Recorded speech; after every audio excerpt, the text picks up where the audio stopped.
Hey there. I've been following the news, and it seems like Tunisia's political situation is quite turbulent. What's going on? Yes, you're right.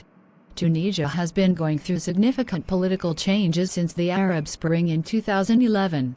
To understand the current situation, we need to start with some historical context. After the ousting of President Zine El Abidine Ben Ali in 2011, Tunisia embarked on a journey toward democracy. They adopted a new constitution in 2014, which was seen as a progressive step.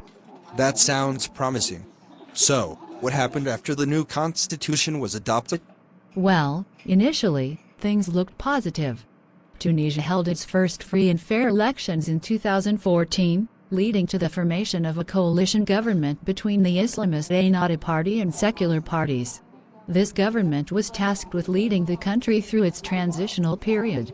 So, what went wrong then? The coalition government faced several challenges, including economic struggles, terrorism threats, and political polarization. These issues led to a lot of frustration among the Tunisian people. In 2019, a new presidential election saw the rise of Kais Saied, a political outsider who won with a promise to fight corruption and address socio-economic problems. That's interesting. What has President Said been doing since taking office?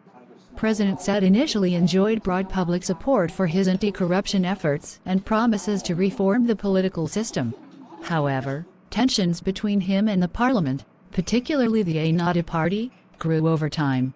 In July 2021, President Said suspended parliament and dismissed the prime minister, citing a constitutional article that allowed him to take such actions during a state of emergency. That move sounds quite controversial. Was it justified? That's a matter of debate. President Said argued that his actions were necessary to protect Tunisia's democracy and address the ongoing political crisis.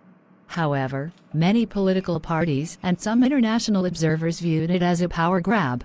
The situation escalated further when President Said extended these measures indefinitely, raising concerns about the state of democracy in Tunisia. So, where does Tunisia stand now politically? Tunisia is currently in a state of political uncertainty. President Said's actions have polarized the country. On one hand, there are those who support his anti-corruption stance and believe he is saving Tunisia's democracy from collapsing. On the other hand, there are concerns about the erosion of democratic institutions and the concentration of power in the presidency. What about the international community's response to this situation? The international response has been mixed. Some countries, like France, have expressed understanding for President Said's actions, while others, including the United States and the European Union, have called for a return to constitutional order and the resumption of democratic processes. It's quite a complex situation, isn't it? What's next for Tunisia? Indeed, it's a complex and fluid situation. The future of Tunisia's political status remains uncertain.